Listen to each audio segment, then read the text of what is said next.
What's up, everyone? Welcome to the AEW Dynamite post show for February 26th. It's your girl, Denise Salcedo, joined by Righteous Reg, the California Connection. We are here and we are ready to roll, and we are just about a week or so away from AEW Revolution, which is shaping up to be a pretty damn big card. But before we get into what went down, Reg, how are you? It's your favorite rap, your favorite writer, your favorite podcaster. It is after Dynamite. I'm feeling good, Denise. There was some particularly interesting things on this show here for myself that we all talked about and had fun with. But I thought for a lot of it, it was a really fun show. They're really stacking that card, like you said, Denise. Like coming into this a few weeks ago, and they had just announced Mox and Cope, and I was like, oh, that's interesting. I wonder what that's going to be. But like every match after that has been something that I'm insanely excited about. And I'm so excited to be there in person. They announced some great stuff on the show here. The card is just crazy. I can't wait till next week. Yeah, man. Just like right off the bat, we have, of course, Jon Moxley and Adam Copeland. That's that. But we got MJF and Hangman Adam Page, which I can't wait to see. We also got Konosuke Takeshita versus Kenny Omega. That's official. And Will Ospreay versus Kyle Fletcher. That's going to be happening in a steel cage match. So just like with those alone, and we still have that. They announced that what's his face is supposed to have a match. The big boom AJ, big boom AJ. Yeah. Sorry, I was thinking of it wouldn't come out there for a second. I was trying to think of the name. All I was thinking inside my head was just the boom. And then we're also gonna have Mercedes Moné versus Momo Wanatabe, and Timeless Toni Storm versus Mariah May for the AEW Women's World Championship. So this show is definitely shaping up. I kind of hope that they keep the card nice and tight the way that it is right now, because it's only 6 matches on the main card and 1 pre-show match. But they'll probably add Swerve and Ricochet. Oh, yeah, that's not even on here yet. Yeah, Swerve and Ricochet, you're right. We haven't even added that yet.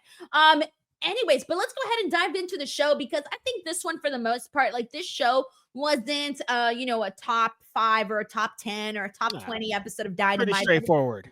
Right. It was a pretty straightforward show. As a matter of fact, when I was trying to think of what I considered the best thing on the show, like the most noteworthy thing to talk about, it really is Ricochet and Swerve Strickland. I thought there was a lot in that segment. So let's go ahead and start there, because I really wasn't sure which direction I wanted to start in just yet.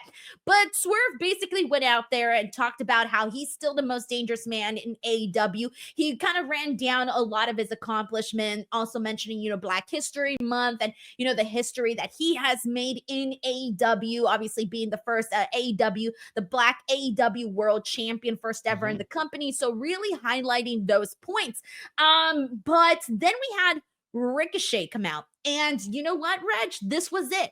This was officially the day that Ricochet became my second favorite person as a character on AEW based off the storylines we're seeing right now. Ricochet completely won me over with his promo, and all it was the mannerisms, going out there in the stupid little backwards hat for with the robe and stuff. And just the combo is so funny. And going out there and basically just being kind of a jerk, right? But being like really, really funny, almost acting like a little kid. But it's so funny that he could go from being this psychotic guy to all of a sudden presenting himself like almost like a jokester, a class clown type of vibe. And so that's it. Ricochet's my second favorite person character-wise on AEW. First, it's still Hangman Page. That's it. And he's totally different from Hangman Page, but either way. Way different. We find out that Prince Nana spoke to Tony Khan, and that he said that they're going to make this match between Swerve and Ricochet. And get this, it's going to be a #1 contendership, which means that either Ricochet or Swerve will go on to face the AEW World Champion, which after Revolution will either be Jon Moxley or Adam Copeland. And then Prince Nana, of course, Ricochet agreed he couldn't pass this up. Prince Nana told Swerve, though, and this is a whole other layer to this, Reg, that he needs him to get back that robe. And if he doesn't think that they could, be friends anymore. Yeah, tremendous work again from everybody involved. I think that Swerve coming down and being like, I did a lot last year. I established myself. I made Black history. I said I was going to become AEW champion. I became AEW World Champion. And while I was AEW World Champion, I carried that championship proud and I defended it. And I really was the world champion that I said I was going to be. Really great way to kind of establish what he is and still being like, I want more. I know you guys want more for me. We're in a little bit of lull right now. Ricochet's on my brain. He's kind of fucking everything up. Ricochet to come out and be like, yes, I'm doing all this. I'm still living rent free in your head. You're still thinking about me and already beat you. I'm moving forward. That isn't what this is about.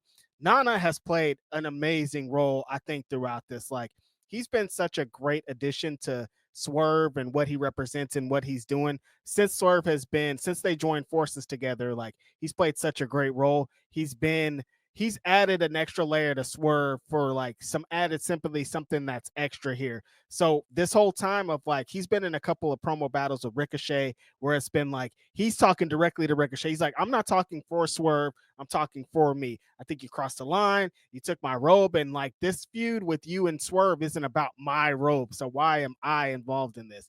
And for Ricochet to kind of keep laughing it off and keep being like, whatever, dude, if you want to do something about it, do something about it. I think it's great. But today's Nana's promo really getting down to being like, Swerve, I've taken bullets from you, from Hangman, from Ricochet, from the Hurt Syndicate. Like, anytime you've been in a feud, I've been right there with you, and I've been getting my ass beat, and I haven't said nothing because I know what the goal is. I know why you're doing all this.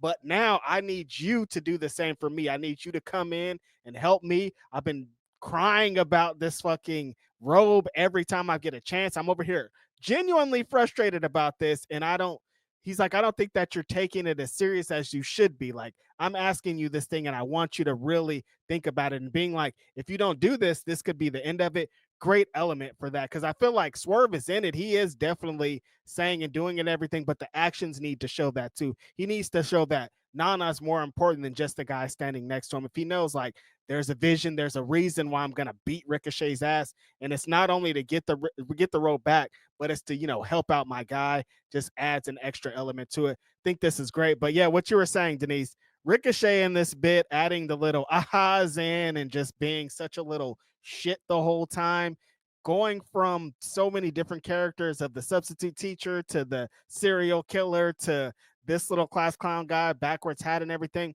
Tremendous work. Like, he hasn't had a match in weeks, Denise. And just like you said today, he's your second most interesting character in the whole company. And he's not doing flips. He's not the Ricochet we've known for so long. He's coming to himself. A big part of the reason why it's working so well is just because he feels comfortable. It's actually what Ricochet would say and do. So if it's close to the characters, is close to who you are, it's going to feel more natural. And that's why it's been feeling more natural. It's like, this is how Ricochet should have always been presented. There should have been the in-ring stuff. Plus, like, you really do feel like he's a little shit because he can do all those flips and he is as great as he says. So it's just an added extra element. He's just really going up off of this. I think them adding that great element too, Denise, of the winner is the number one contender for the AEW championship. And we wanted somebody like, we're not super duper mad at Cope, but we want somebody that represents something different. And if one of these guys is the number one contenders, the world's title is going to feel way different. You know what I mean? Oh, yeah. Already with the possibility of this being Ricochet or Swerve Strickland, it really does lend to a totally different vibe from like John Moxley and Adam Copeland. So, with that being said, I guess it's time to try to come up with some theories as to like what may actually happen Huh. at Revolution. Because here's the thing, when you just talk about the portion with John Moxley and Adam Copeland, Adam Copeland hasn't gotten any wins whatsoever. I, from the very beginning, was expecting John Moxley to win this match with him and Cope. But when he lost that match at Grand Slam Australia, I'm thinking, so what? He's just gonna lose the entire time to John Moxley? Like, what is happening here? So I'm still expecting John Moxley to defeat Adam Copeland come the actual Revolution show. But now I'm wondering, okay, so we're going to get John Moxley, and I imagine Swerve would be that next person in line because as much as I like Ricochet and what he's doing, I still think he needs a longer, he needs to prove himself just a little bit more, I still think, in AEW until he challenges for that AEW World Championship. So this feels like a way to sort of bring Swerve back into Mhm. the actual world title picture. I'm not expecting Swerve though to defeat John Moxley. That's the one where I'm a little bit torn, right? Because we're not so hot on this John Moxley run, right? But do you think Swerve defeats John Moxley? And how do you even think it's going to be Swerve versus John? Maybe it'll be Swerve Strickland versus Adam Copeland.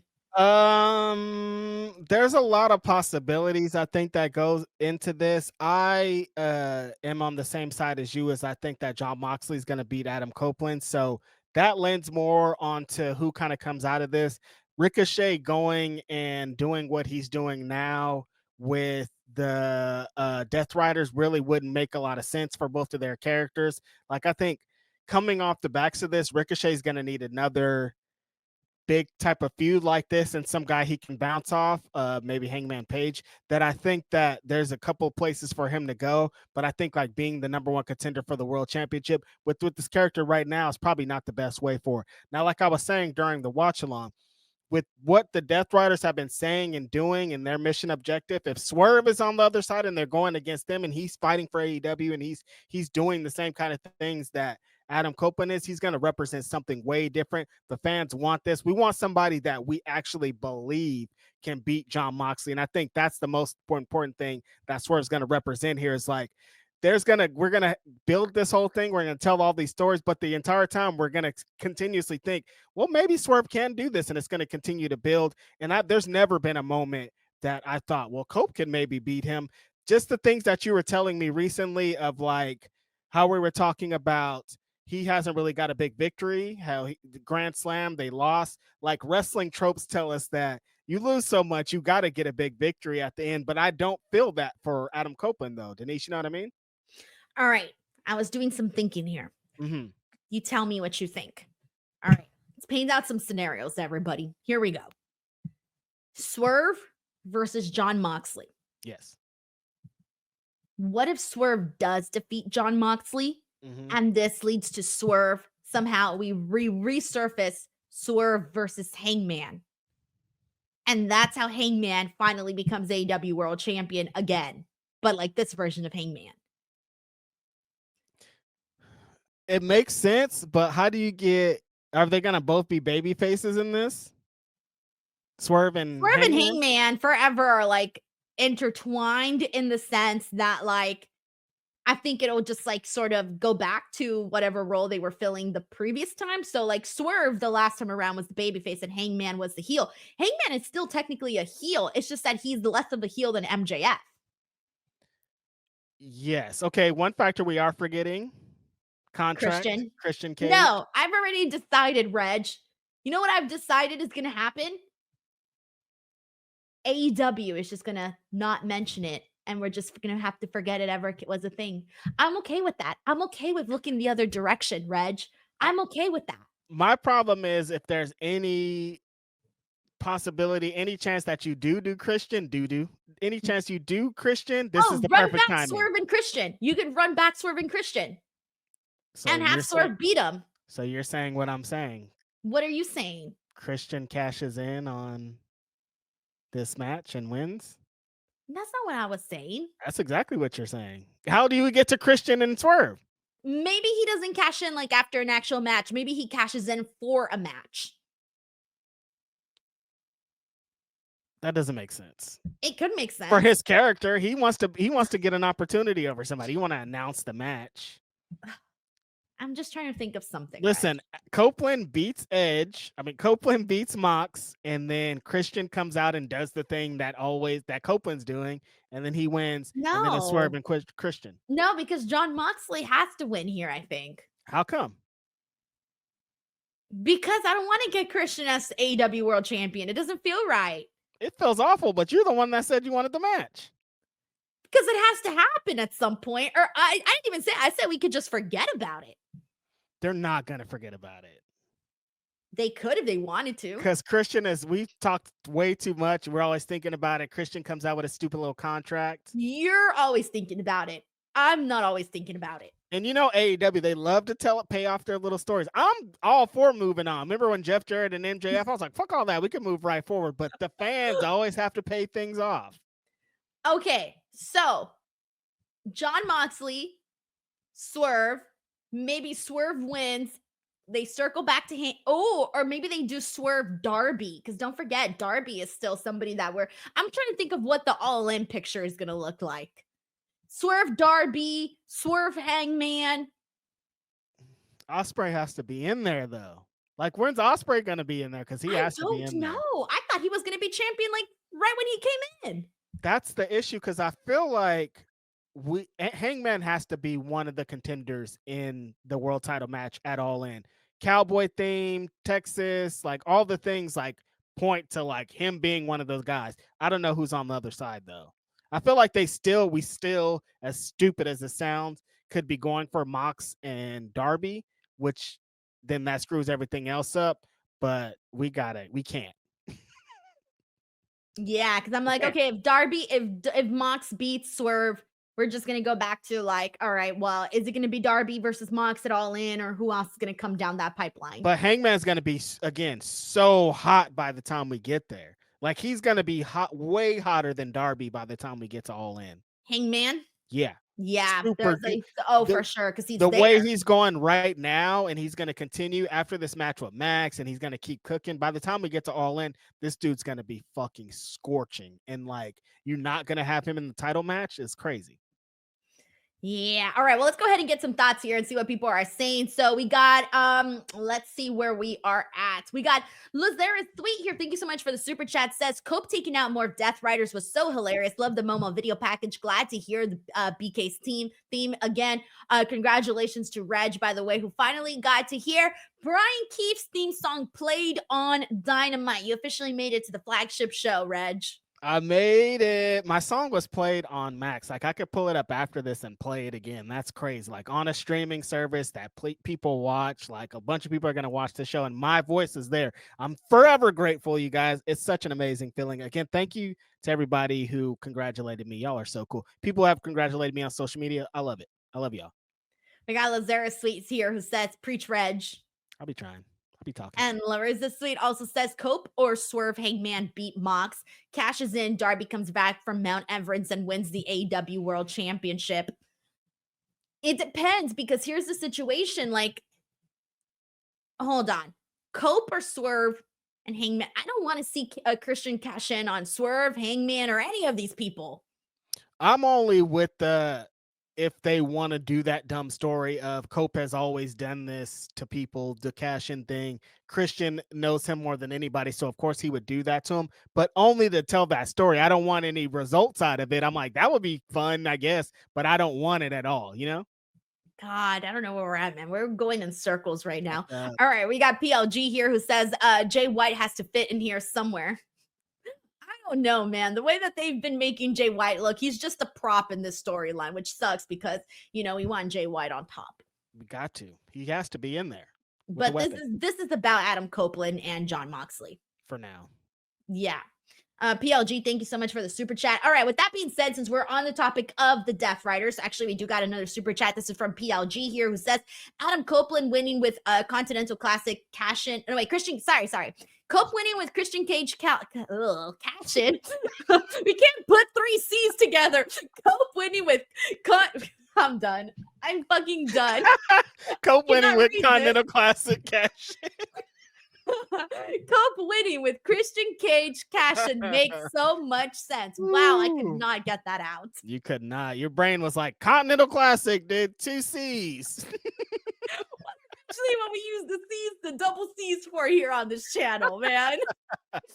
But yeah, I just think for the story, like, that's a built-in story right there. I don't know if that's the best story, but like, it's just there. We still want Christian to burn that damn contract, but that could be told for sure.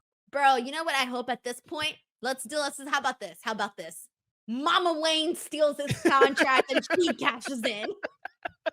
I just want him to tell like some dumb story, like, oh, we were driving over here for the show and Christian lost it or something. Like, he was getting on the plane and like a dog ate it or something, like some stupid. Yeah, I'm down with that. Fuck it. We'll just do whatever to get rid of it. I don't care. Oh. PLG, thank you so much for the super chat. All right, with that being said, we got to get into the Death Rider stuff that went down here on the show, because this was a pretty interesting little beatdown that we got. Adam Copeland attacks. Oh, I just realized, did we ever get the ambulance? Yeah, remember at the end they remember they had Marina and Claudio in there, and then it's remember your question. You were like, I don't think they would be friends, or I don't think they have anything in common. Oh, That yes, was yes, yes, them putting yes, in, yes, you're yeah. right. Okay, yeah, yeah. I was Hmm. trying to remember, did they even use the freaking ambulance that they said they would? Oh, yeah, Hmm. I remember now. All right, so Adam Copeland attacked Claudio Castagnoli in the back, and then this led to them brawling out on the outside. All of their friends ended up coming out, and eventually we end up seeing Jay White and Adam Copeland essentially hit everybody with concertos, including Marina Shafir. Adam Copeland was going to be the one to do it, but eventually Willow came out there and she got her revenge because, mind you, Marina had been attacking Willow backstage twice already during interviews. So Willow finally got her revenge, but we got this attack that went down. How'd you feel about this, Reg? I'm on the fence because it kind of feels like the same thing that they've been doing. It was like a same style Death Riders beat down. Cope comes out and fights Claudio, and then 3 seconds in, here's Yuta to ruin everybody's life. Then it's kind of the same stuff happening. They got the Death Riders got their comeuppance, so I guess that's worth something. Like they held back Mox. He did take out Claudio, like he said he was going to take somebody out. Marina even got her comeuppance, so it's like a lot of things that are positive out of this. But I feel like it just keep doing the same thing over. I just can't wait for this Revolution match to happen so we could just move past this because I want them to figure out a new plan. Yeah, one of the things that I was saying during the watch along was that Willow does make the group a little cooler, but I Yeah. don't feel like Jay White and Adam Copeland have anything in common. They don't make sense to me as friends. Like I said, wrestling, that makes them friends. So what I'm trying to get at with this though, Reg, is that I feel like Jay White is just a part of this because they had nobody else to put with Adam Copeland for all of this. Okay, we were just talking about the title picture. Maybe Jay White, they're going to bring it back around to Jay White. That's why they still had him involved. Because, like, why else would he be involved? Like, you're right. Like, why? What is the reason for him to be aligned with Adam Copeland? Like, shouldn't he be trying to get the world championship himself? Maybe he's there just to continue watching, and then he slides in to get himself a match against Moxley. Maybe, but that would require I mean, that would. Okay, yeah, okay. Because why is he there? You're right. Like, why does he? Why? What motivation does he have to continue to help out Cope? None other than these guys have been assholes to him too. Yeah, I guess that's what he's doing. All right, fine. I don't know. I'm just trying to connect the dots here. That's all I'm doing. I'm just trying to Again, we connect the just dots. want something for Jay White. We're just like trying to make sense of it so he could get somewhere. But I'm like, he keeps coming out without a weapon. I'm like, Jay, what the fuck are you doing, dude? Here's the thing, you're right. This has been like pretty much the exact same beatdown that we see every single week, but at least this time, Adam Copeland and Jay White came out, winning out of the end of all of this, and that's probably going to be the only win they get. This is it. Because I mean, I guess he could take out a couple more of the Death Riders guys before the show, but you're not going to get like a pinfall victory over anybody. No. Or who knows? What if they run back John Moxley and Adam Copeland again after Revolution? Oh, God. Why would they do that? I don't know. I'm just throwing it out there. I don't know why I'm throwing it out there, but Pick it what up. if? Go back, pick it up, throw it in the trash. Yes, do not. I don't know. I'm just thinking here of possibilities. But anyways, that was the Death Rider storyline for today. So I'm going to go and rewind to the top of the show. And for the rest of the show, we're just going to go in a nice chronological order since we pretty much covered the big stuff from Dynamite here today. We kick things off with Hangman Adam Page getting a very quick victory over Aaron Solo. I mean, this match was super fast. It was a clothesline and a buckshot lariat for the win.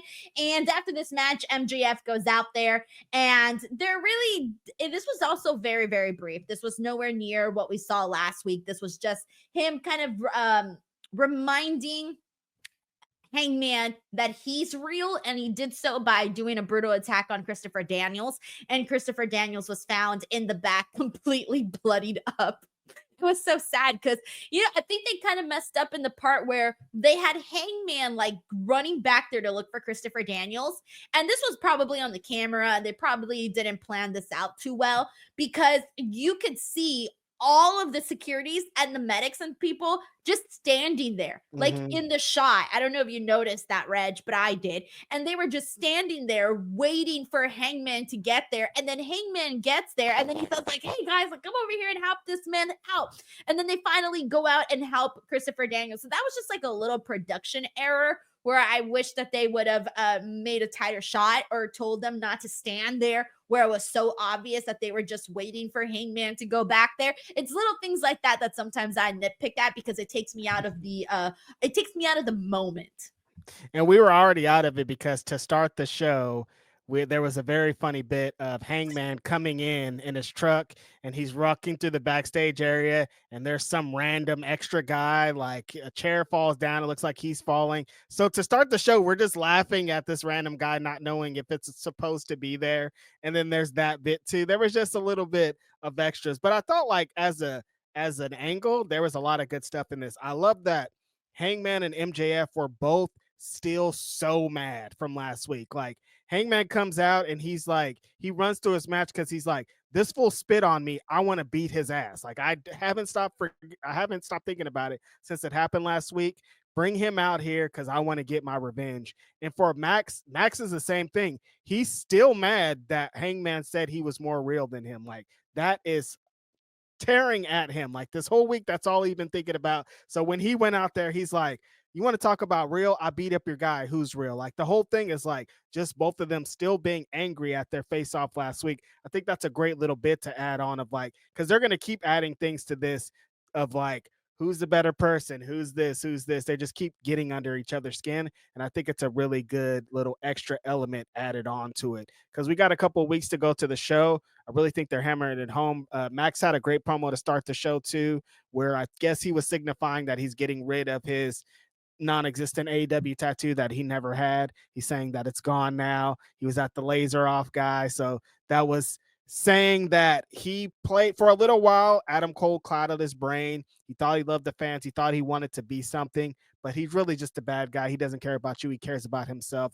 Really great stuff from Max. And I think that their match is going to be insane. I just remembered, Reg, you still got to get your facial on the air. That just, again, sounds crazy. Reg, you got to get your facial. You said you would. Facial on the air as wild. On the air. I will pay for it. I will pay for your facial. I'll even on get the air facial one. Okay. I will get you the fanciest, platinum, luxurious facial. Okay. If it's a free facial, how can I turn down a free facial? A free luxurious facial. That's just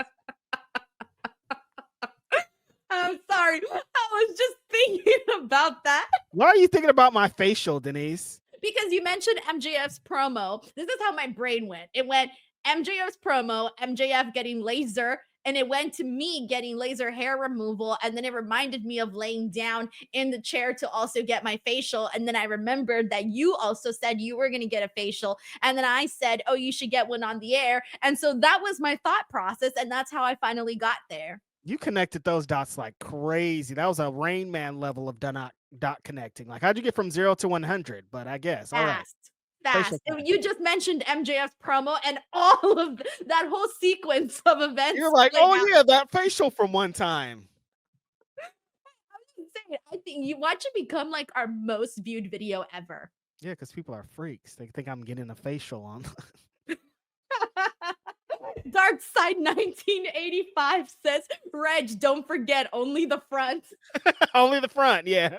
We're only doing front stuff here. Just front stuff on my facial, please. Well, I was going to say the facial is just for the front, you know? See? Front stuff only around here, guys. Only. It's the face called the facial for a reason. Jesus criminy. Oh man. Alrighty. With that being said, let's keep it moving. Will Ospreay versus Brian Keefe. We mentioned that this was finally Reg's AEW Dynamite debut, but also the other thing we didn't mention was that they had a fun little matchup here, man. Had some strikes there with Brian Keefe. He looks pretty good. But of course, Styles Clash and a hidden blade for the win for Will Ospreay.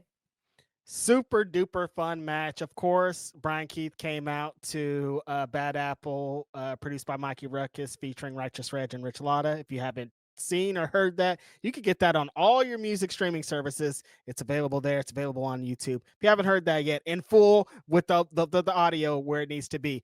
What I said going into this match, Denise, before it even started, is like, I just want to see BK in more showcases. Like, we talked for a while about the Jericho Vortex, what it entails. You made some good points. I am with you. He has been on TV for most of the time that he's been in AEW. Like, he's been attached to Chris Jericho from almost being signed.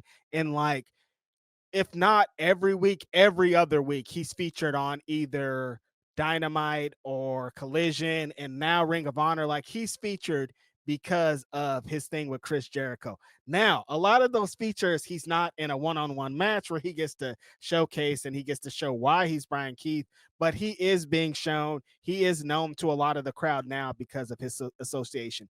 But I want to see more stuff like this. Like, this is the BK that I know, the Brian Keith that I used to watch on these independent wrestling shows. I know that he's one of the best wrestlers in the world. He was number one on the BW 500 for a reason, and he got to show a lot of it here against Ospreay. Ospreay is the number one TV wrestler in the world almost at this point. All of his matches are going to be some of the best matches that you've ever seen, and he does it on a weekly basis. BK brought everything that I love to see. There was a theme, there was the gear, there's the hat, there's the strikes, there's the facials, there's all the things that the reason why he signed to AEW, there's a reason why, and it was on display here. Like, I think if he's given more time, more long matches like this, more time to establish who his character is, more people are going to know and love Brian Keith. So he needs to be in opportunities like this, more things like this. This is a perfect thing for me to have my theme on. He's against Ospreay. It's a big moment. It's a big opportunity. I loved every moment of it.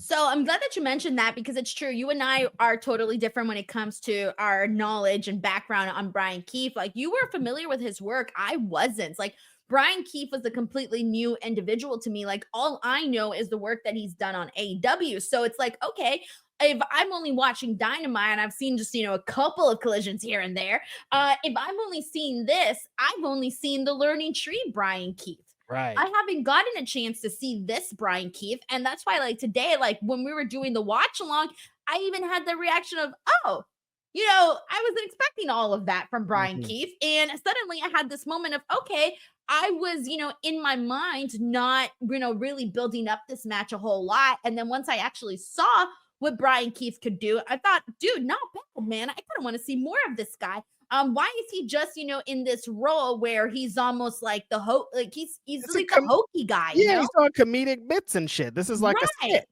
Right, exactly. And usually people like that, when you only know them as that version and you don't know them as anything else, it could be kind of hard to be like, oh, okay, when they're announced for a match, you might not have that same kind of excitement that you do when you find out Konosuke Takeshita's wrestling.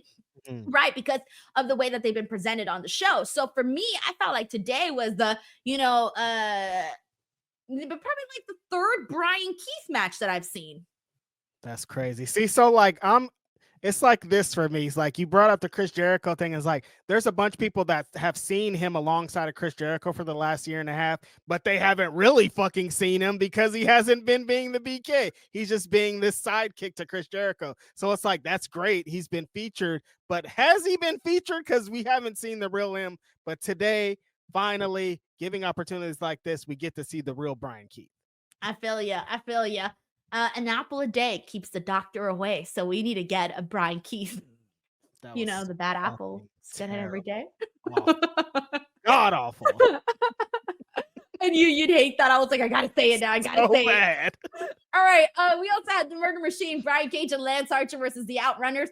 Oh, Reg did not like this. Reg, I know your eyes are already bulging out because we had the Hurt Syndicate play their music during the song, and this essentially allowed for a distraction. So Turbo Floyd was able to roll up Lance Archer for the victory, and Reg is in the mud. You thought that they were going to come out there and just squash the Outrunners. And I said, no, the Outrunners are going to get a little oomph because they're over. And then turns out they got a whole ass victory.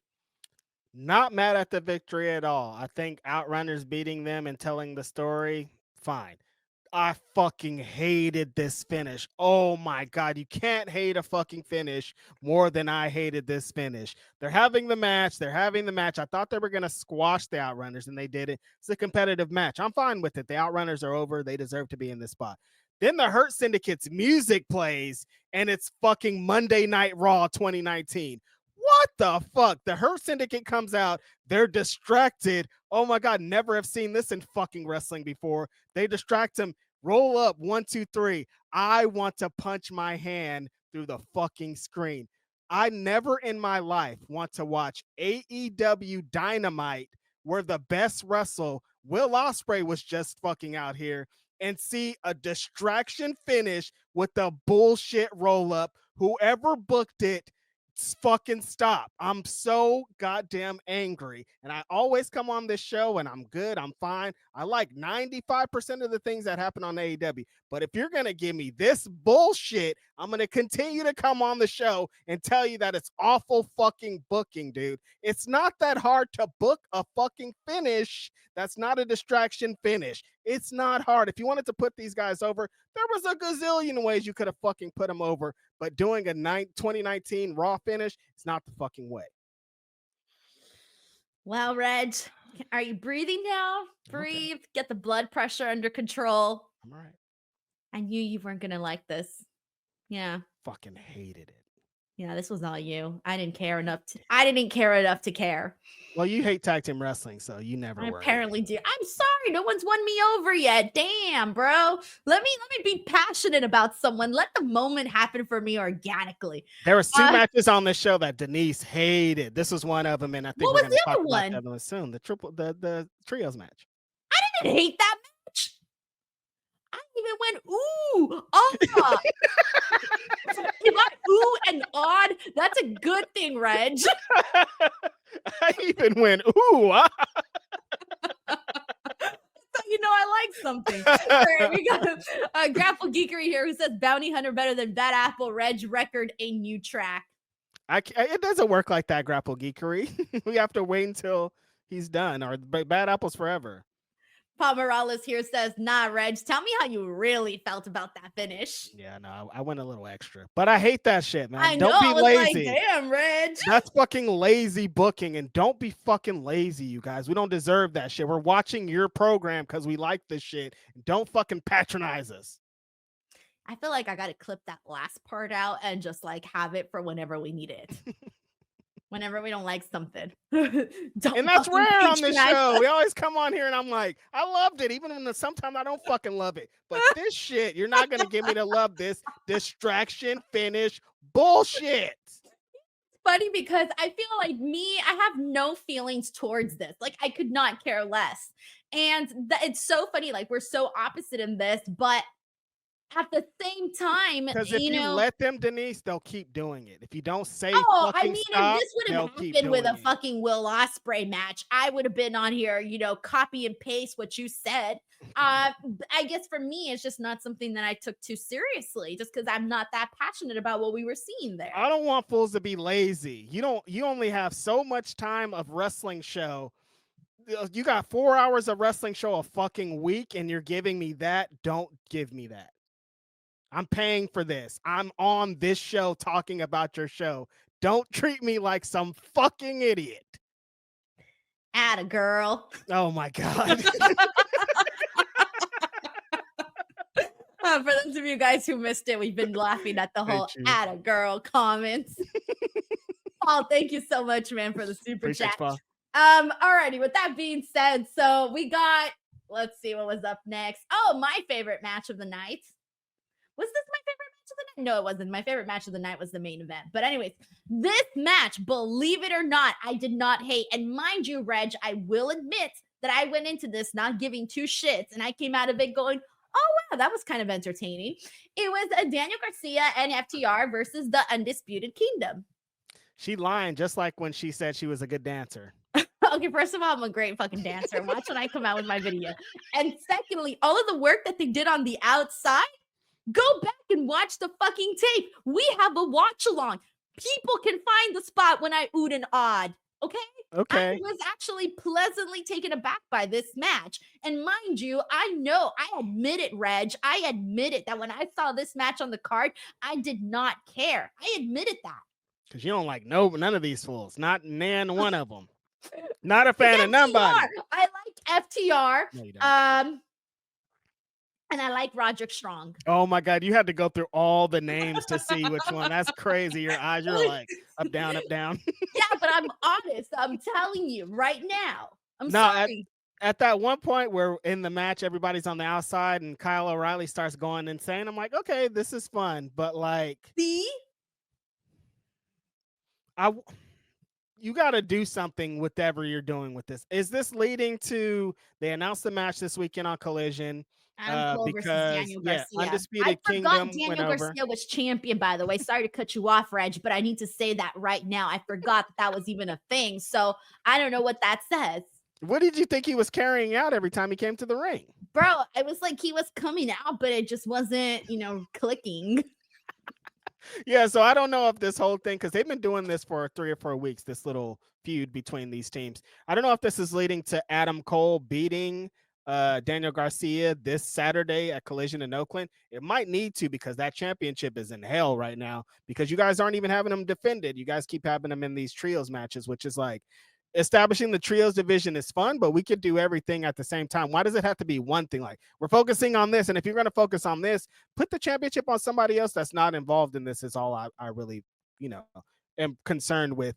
But if this is leading to something is more with the trios divisions, the trios titles, then I like it. If this is leading to them bringing back the damn open challenge or something for this TNT championship, then I like it. They just got to get to it.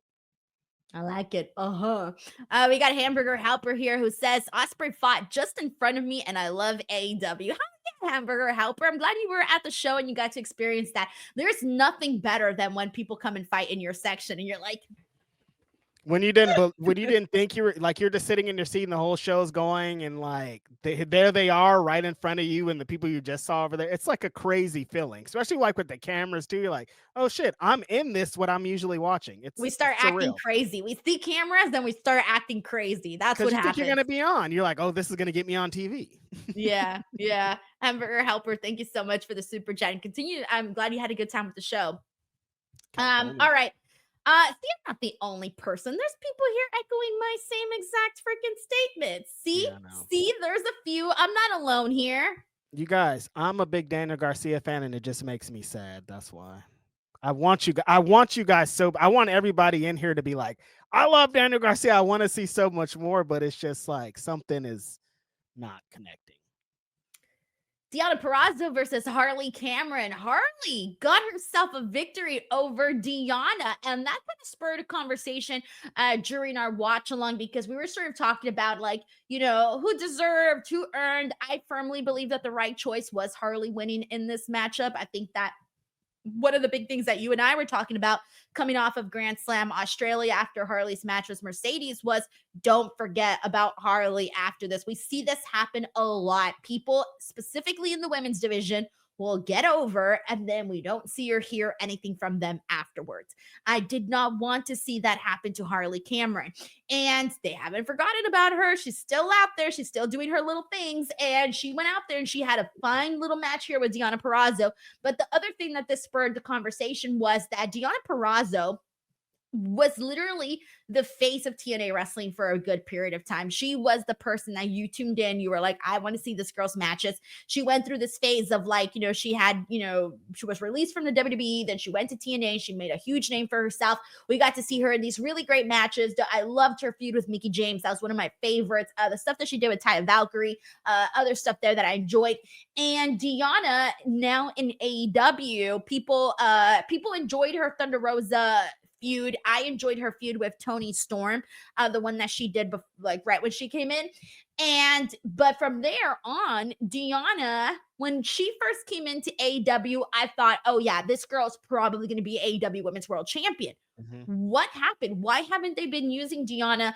I think they should be using Deonna as a person that could be having great matches with Mariah May, with Toni Storm again, with Mercedes Moné. Like, these are all people that I should be seeing Deonna Purrazzo wrestle with. Yeah, Deanna's one of the most confusing kind of wrestlers in AEW for me because I feel like she could be slotted into anything. Like she could be number one contender for either championship, like tomorrow. Like with any story, she's like right there being a contender that we know and care about. So like this, it's a little bit confusing how she's booked because I think if given the opportunity, she could do everything that they want and need. So it's kind of confusing. But here, I totally understand this. The thing that I like the most about this Harley and Deonna thing is there's no championships involved. They haven't forgot about Harley and they're still having her involved because the fans just care about her so much. And so, as we know in the women's division, if there's extra stories and things being told that are not to do with the championship and just establishing the women's division, I think it's great. And I think that's what this is. They're keeping Harley in everybody's hearts and minds. They're keeping her exactly where she needs to be. She's going to continue to grow and she's going to be slotted right back into a number one contenders thing real soon, just with how over she's getting here. But Deonna played her part. This is why she's so great. If they need her for things like this, just to go in, be a good opponent for somebody that you may be a step a level above, but still be that great person. That's what Deonna's for. Only time I'm really angry about is just because I feel like I want more for her, but I totally understand. It's a lot of spots and spaces and women and things that are kind of moving parts. So it's just unfortunate. Yeah, we're rooting for Deonna though. I think she's a great That's wrestler, and I want to see more of that on Dynamite. All right. With that being said, we got to catch up here. We got a couple of super chats that I have to get into. Let's see. We got Sheldon Jackson here who says, "Denise, stop the cap. You hate 5 of the 6 men in the trios match. The lies you tell." Shaking my head. Doing the math. All right. 2, 3. You don't like FTR. I like 3 That's a out lie. of the 6. I was making sure I was adding everybody. You don't correctly. like FTR. Take them out. Why would you say that? Why Because do you you keep think I don't saying like that, FTR? but you don't. You don't. I like FTR. I've told you a million times. Go That's back and watch some of false. my old reviews. It's hollow. You just saying that. It's just like one of those tag teams you have to say because you know if you don't say, I'm you're telling people are you gonna be this, mad. Reg. Why First of don't all, you you believe don't me? like tag team wrestling, so why would you like FTR? And they are Let me classic rephrase tag this. team wrestling. I don't like tag teams that don't get me like excited. FTR don't get you excited. FTR does get me excited when they're in No, there they with don't. like the Young Bucks, the matches that they had with the Briscoes. Okay, I'm sorry that I wasn't jumping over. So the like they moon haven't got you over- excited in 2 straight years since they haven't a match with either the Young that Bucks my or fucking Is that my Briscoe. fault? Is that my fault? I want you to stop the cap like Sheldon Jackson saying you don't like them. You like you don't Okay, even what like. do I have to do? I What would do I say have to you do? hate 6 out of 6 people in this match. I don't think you like anybody in this match. I dressed up as Roderick Strong for Halloween. Just because of the neck brace thing. An FTR freaking. I have FTR merch. What about that? It came in one of those crates. I didn't throw it away, did I?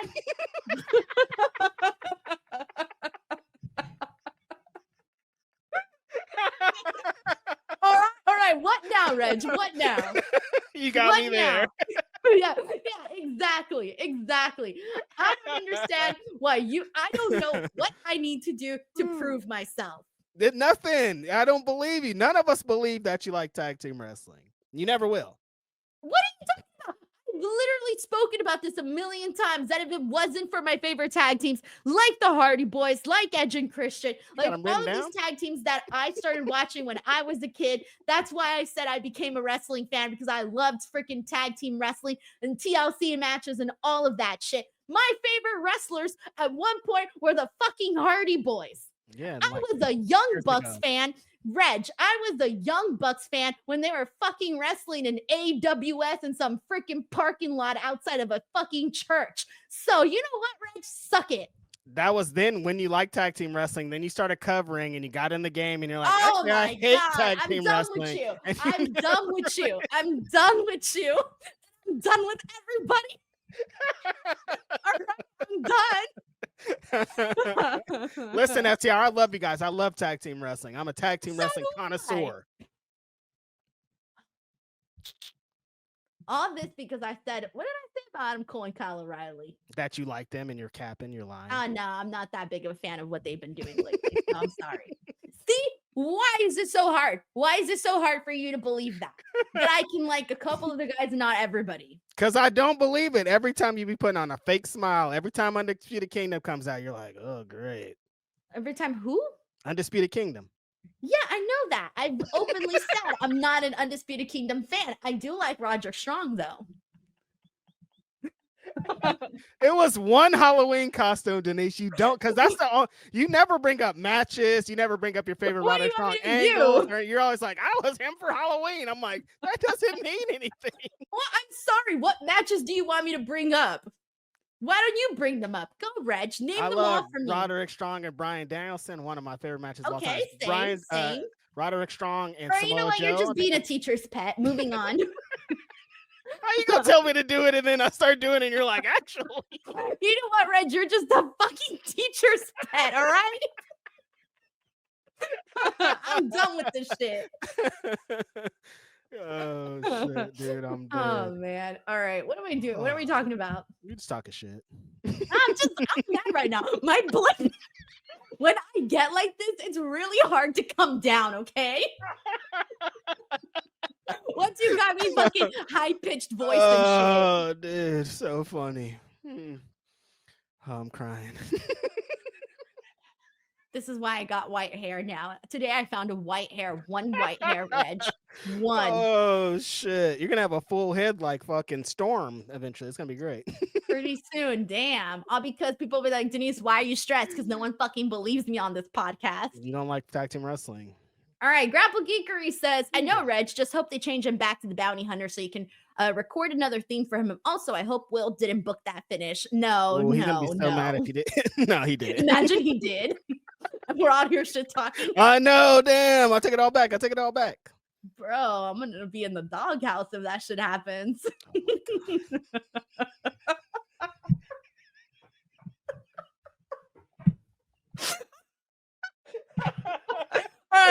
No. They can't take us anywhere, is all I'm saying.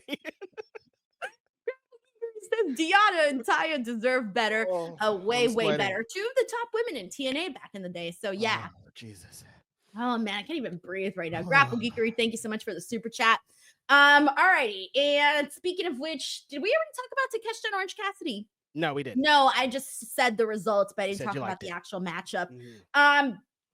This was one that the second that last week we had spent quite a bit of time talking about how last week's match didn't feel like a main event, and this week we were like, all right, Konosuke Takeshita, Orange Cassidy, that definitely feels like a main event for a Dynamite. This one was just a little bit one of those things where we already knew it was going to be Takeshita, which was fine, but they still did so much though, got us really excited. There was one near fall towards the end that I didn't bite on, but I did get a little nervous. As close as you can. Right, just because I thought, oh shit, wait a minute. Like they did a good job of trying to convince me otherwise, but this one had Konosuke Takeshita written all over that wall. And now we officially know that Takeshita will be facing Kenny Omega, even though they had already made it seem like this match was already official at Grand Slam Australia. Yeah, I was gonna say we were watching Grand Slam and we were already like, great, that's gonna be an awesome match with Ospreay and Takeshita. I mean, with Omega and Takeshita at Revolution. Like it already felt like the formality.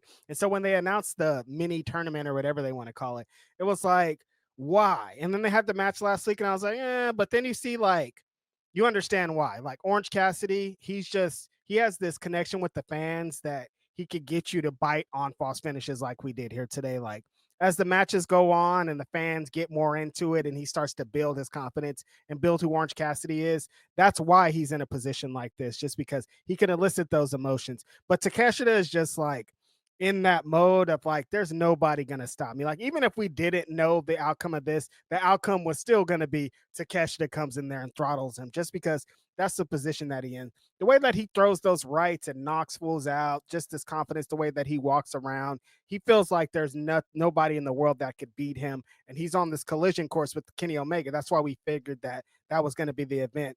He's been fighting like he's the baddest wrestler in the world. There was a lot of great false finishes in this, a lot of great spots, ended it really well. But we all know where this is leading to. And that is another match on this Revolution card that's absolutely insane. Like, we're going to see some of the best wrestling in the world, but then we're going to see Kenny Omega and Takeshita go one-on-one and have what could be the match of the night, what could be the match of the year. They're going to go out there and leave it all on the line. But great main event here. I understand why the execution wasn't as great as I think it should have been, just with announcing the match and kind of getting us to a point. But I thought that both these guys worked really hard, and it was a great match. I second that. All right, we got Tenruza here who says, Nick Jackson's IG story teasing AJ and Big Boom AJ versus Orange Cassidy coming to AEW. Elite's going to run wild. BC. No, you messed this up. And Nick Jackson Instagram teasing AJ Styles and the Good Brothers coming to ACW. Elite going to run wild. Bullet Club will be fun. AJ Styles is not going right now to AEW. What? Why would we know? It's a tease. Why not? No, I think his contract's about to expire. It's not going to happen right now. I think his contract's about to expire. I thought he was talking about Big Boom AJ having his fucking match. And then they had another excerpt from the Young Bucks book where they said that the first Dynamite ever, AJ Styles and the Good Brothers were supposed to debut on that show, but they ended up WWE found out about this deal, and they gave AJ a good ass deal to stay. Now that was 5 years ago. He got a 5-year contract. We could be up to a new contract is all that's going on. But then the Nick Jackson, and they teased it and everything. It's a good tease. I'd love to see AJ in AEW. I was looking at Nick Jackson's page. All right, that was a lot of confusing stuff in there, but all right. And he also says Gabe Kidd versus AJ Styles and Styles versus Ospreay Takeshita, please. I mean, it would be hella great, but I don't know. I don't know that's happening. Tenruza, thank you so much for the super chat. We got Sheldon Jackson here who says, yeah, Denise, you just proved me and Reg's point. You don't like anyone in the trios match. Calm down. Talk to your sponsor and therapist over at BetterHelp using the promo code Denise. What do you want me to do? What do you want me to say? Want me to fucking tattoo FTR on my back? No, because it'd be fake tattoo. You wouldn't really care like about MJF? it. Would you fake tattoo MJF? I'm done with you guys. I know. Not answering no more questions. Unless you send a super chat, then we'll answer. Thank you, Sheldon Jackson, for the super chat. We got Samuel Mustel who says, Reg, Phil, SRS, and Denise are easily my favorites when it comes to podcasts in general. Thank you for all the time you spend with us. Love you. Thank you so much, Samuel. Appreciate That's very, you, very Sam. kind of you. Very, very kind of you. And thank you for tuning into the show. Seriously. So and cool. for sending in the super chat. Y'all are the best. All righty. I think we talked. Oh, wait. There was one other thing that I needed to mention because I had a brilliant idea. So we had a backstage interaction. Mercedes Moné. Athena. No, the idea is that Athena and Billy this Starks. is going to be the gateway. Reg, Billy Starks is going to lead to Athena being a part of Mercedes. That. And I came up with this idea first before anybody. We are terrible. That was not a great listen for the podcast. The audio listeners are like, what the fuck happened? What are they doing, you guys? All right, let me explain what went down here, all right? Mercedes Moné has an interaction with Billy Starks. Billy Starks basically ends up being the thing that distracts her because from behind, Momo comes with a bat and scares off Mercedes. Chris Spires on our super chats during the show said that this was going to be the connection to Mercedes Moné and Athena, which is a match that we're expecting to happen at All In. And of course, given Athena and Billy's history, it looked like this might be the connection to that, right? And Reg and I were so thrilled by the idea, we both decided we were going to claim it as our own idea on the podcast. And I said it first after Chris Spires. Yeah, no, just a great thing because Chris thought of it immediately. Immediately in his brain, he was like, oh, damn, this could be Mercedes and Athena, which I think is awesome. And like, I first want to see them announce a match with Mercedes and Billy Starks, honestly, because I think that's awesome for Billy Starks. But yeah, if this is leading to what everybody wants, Mercedes and Athena, I'm all in. I thought this was Mercedes looked amazing in this. Momo, great promo to say that she wants it. The match is going to be awesome. I loved everything about this. No, you didn't. Don't lie, Reg. Don't try to flip it on me. I don't believe you. I don't believe you. Don't try to flip it on me. I like everybody involved in this for real. Lies. I don't believe it. All right, we got Tenruza here who says Carl Anderson posting New Japan Pro Wrestling clips now as well. I mean, I would think so. They don't work. Yeah, they're gone. Yeah. Tenruza, thank you so much for the super chat. All right, with that being said, guys, that is our show for today. As always, thank you so much for everybody who tunes in to the podcast, to the watch along, to whatever it is that you guys tune in for. We could not be more thankful for you guys.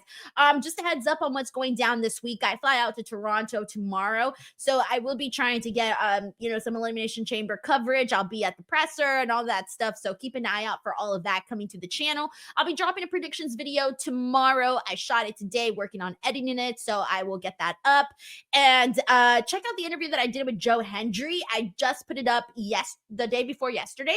And he talks about, being in the Royal Rumble, winning the TNA World Championship, backstage experiences that he had with Cody Rhodes, John Cena, CM Punk, Paul Heyman, meeting Triple H, all of that. So if you guys like Joe Hendry, you believe in Joe Hendry, go check out the interview. I also spoke with Jack Cartwheel yesterday. Jack Cartwheel is part of the WWE ID program, and there's still been a lot of questions as to what is the WWE ID program. He pretty much broke it all down, gave us a lot of details, a lot of stuff that I wasn't so sure about. So you guys can check out that interview as well. So just check out the content. It really, really helps out a whole lot. So that's pretty much it for me. But Reg, what do you got?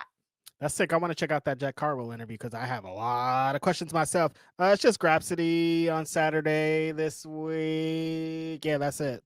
Regular places, regular things, regular people. Appreciate everybody for being here for 3+ hours with us. Y'all are just phenomenal. So cool. So great. Thanks, my friend Denise. Have safe travels out to Canada.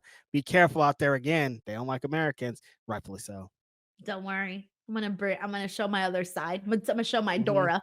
All right, we got PLG here who says we all expect you to have your glasses next week. At least for a minute. If I'm getting my facial on screen, you got to wear glasses on screen. What if someone steps on them and they break? Then what?